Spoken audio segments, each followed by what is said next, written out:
es al revés. Le caen bien los gordos, como vimos en el primer bloque, pero le caen mal los empresarios. Ahora pretende que la cadena de centros comerciales más grande de Venezuela, Sambil, así como los hoteles, instalen plantas eléctricas particulares, como si ellos no pagasen sus recibos de luz. Veamos. Bueno, vamos a tomar decisiones, yo le digo. Por ejemplo, los Sambil esos tragan demasiada energía. Bueno, van a tener que comprar su planta eléctrica. Si, los que no la tengan. El Sambil, que bastante plata ganan. El Sambil que está allá en Chacao consume más corriente eléctrica. Consume corriente eléctrica equivalente a lo que consumirían dos pueblos como el Orza. ¿Se dan cuenta las magnitudes? Una locura. Una locura. Bueno, van a tener que comprar su planta y si no, les corto la luz. Se la corto. Porque entre energía para el pueblo y para el Sambil, para el pueblo, compadre.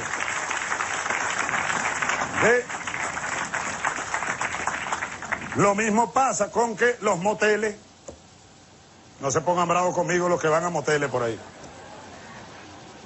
Pero es verdad, en una época yo iba por esos lados. De Caracas por ahí para arriba, por ahí, ajá. Usted pasa por ahí, está prendida luces por todos lados a toda hora. Y después no pagan además no pagan. Sitios turísticos, etcétera.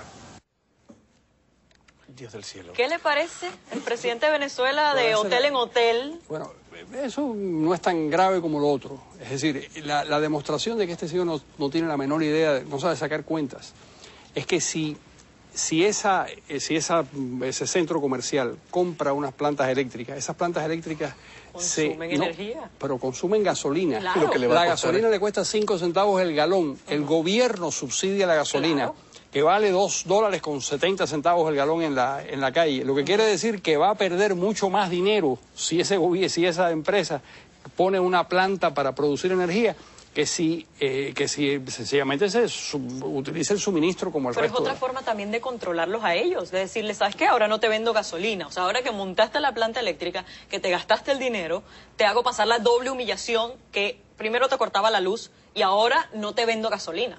¿No crees? Yo creo que es el clásico ejemplo del perfecto idiota latinoamericano. Yo creo que realmente es alguien que no tiene redención porque no entiende, no aprende, lleva 10 años gobernando, cada vez lo hace peor, cada vez se hunden más los venezolanos. Yo creo que eso no tiene demasiado arreglo y trata de escaparse con la demagogia, que es lo que... Ahora, a mí me chocó personalmente el hecho, las referencias que hizo a los moteles de cuando era joven. Me recordó una persona que yo vi hace poco, fui a hacer una visita y había un señor como de 80 años con una cirugía de corazón abierto, tú sabes que te deja, bueno, tú sabes de qué estamos hablando. Y el señor, con su operación, me enseña y todo, dice, pero ya empecé con la Viagra. Y a mí me pareció tan... Ay, Dios mío, wow. Tan patético, tan peligroso, ¿entiendes? Entonces, cada vez que alguien hace así, esa referencia, autorreferencia sexual, yo siempre pienso el señor con todo estripado y tomando Viagra. Y al mismo tiempo pienso en... ¿Qué le pasó a la señora? Porque hay señoras mayores aquí que se rieron de eso. En fin, nadie es perfecto. Y al mismo tiempo... Qué malo. Me da por pensar en Fidel Castro, porque siempre he pensado, Carlos, a lo mejor estoy errado, que en un país que está como Cuba, condicionado por la sensualidad, en Cuba todo es sensual. O sea, podríamos exportar eso. El tipo menos sensual es Fidel Castro. Bueno, hay historias que contaron y que escribieron. Que era mala cama. Eso lo han dicho por lo menos un par de señoras que pasaron por la experiencia de la alcoba con Fidel y una que no pasó, que esperaba pasar y no pasó. Yo recuerdo... Dios mío, qué esperanza la suya, con todo respeto. Bueno, porque es decir, lo que ocurrió, esto es una anécdota que cuenta José Parodiado, un periodista, el papá de Bernabé. De Bernabé Pardo. Que conoció mucho a Fidel y un día salieron con dos señoras, estamos hablando hace 50 años, ¿no? Salieron con dos señoras y entonces él pues estuvo con la suya, qué sé yo, y cuando terminó le preguntó por curiosidad malsana, le preguntó a la otra dama, le dijo, bueno, ¿y qué tal fue la cosa con Fidel? Y fue una cosa horrorosa, me pasaba la mano por la cabeza, me rascaba la cabeza y me hablaba de la reforma agraria. Le rascaba la cabeza. y entonces hablaba de al política. final acabó como una especie como de irritación en el cuero cabelludo y aquello no llegó a nada. ¿Solamente en el cuero cabelludo? Parece que sí. Y luego había otra señora que publicó una cosa también interesante y tremenda a principios de los años 60, que sí tuvo, esa sí llegó a tener relaciones, pero lo que contaba era que era un amante veloz y desapasionado, que son las dos cosas peores que puede tener un amante, ¿no? Era un hombre que estaba como siempre muy apurado, tenía 30 segundos para ir a hacer la revolución y parece que no tenía tiempo de quitarse los calcetines. Pero sería que tenía otros gustos. Yo aquí especulando, ¿no? Porque se especula mucho en Venezuela de que Chávez a lo mejor tiene otros gustos. No, pero sería que Fidel tendría otros gustos, Raúl de repente. Raúl es como más obvio. De Raúl, no, yo no lo creo tampoco. De Raúl se ha dicho, pero yo no lo creo. Raúl, lo que se sabe es que tiene sus hijos y su familia y que ha tenido otros amores, pocos, pero ha tenido algunos. Es decir, ha tenido una vida, digamos, más ordenada, pero siempre se ha dicho, y se ha dicho quizás por el aspecto, porque es un hombre lampiño, pero ese no es el problema, no es la orientación, sino, en el caso de Fidel, sino realmente el poco interés en la otra persona. Y eso es gravísimo en cualquier relación amorosa.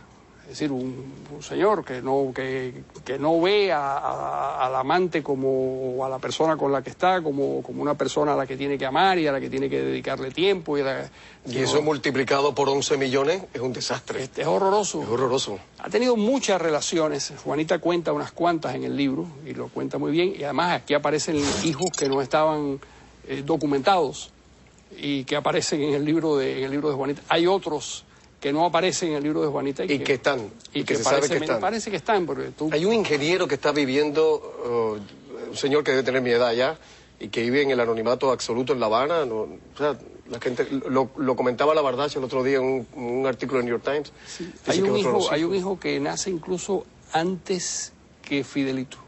Es decir, el recién casado él con Mirta tiene una relación. Con ese? No, ese se llama Jorge. No figura.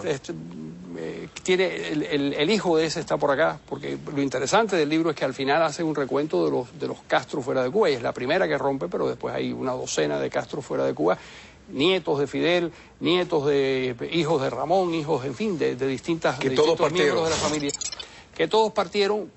Y partieron porque no tienen, porque realmente sienten que el sistema es atroz para vivir, por las razones por las que la gente se va de los países, ¿no? Casi todos lo hacen en silencio por no comprometer a sus familiares, pero sin ningún vínculo ideológico con el sistema. Eso se, o sea que yo estudié con uno de ellos, estudié con Alejandro. Con Alejandro. Sí, y era un tipo chévere. Y recuerdo que cuando nos mandaban al campo venía un jeepy con yogures y cosas o sea, la gente se quedaba como, bueno, ¿y esto qué cosa es? Y él los repartía. Ahora me doy cuenta que estaba haciendo como el programa de Naciones Unidas, ¿no? Cuando llegas a Tanzania, a los pobres a África, a los pobres, en fin. Pero lo que sí me sigo pensando, aunque ya está requete comprobado que son hijos del mismo padre, qué distintos son Fidel y Raúl. ¿Podemos hablar de eso después del corte? Claro que vamos a hablar Porque de eso. no tienen nada que ver entre uno y otro. Nada que ver. Y aparte de lo poco familiares que son ellos, ¿no? Eso me parece muy curioso, incluso no, Raúl, con Juanita, incluso, pero esa familia es como bien extraña. ¿Podríamos hablar de eso también? Sí, hablemos de eso. Ok, vamos entonces a una pequeña pausa y volvemos con más. Carlos Alberto Montaner cuenta todo sin pelos en la lengua. Ya venimos.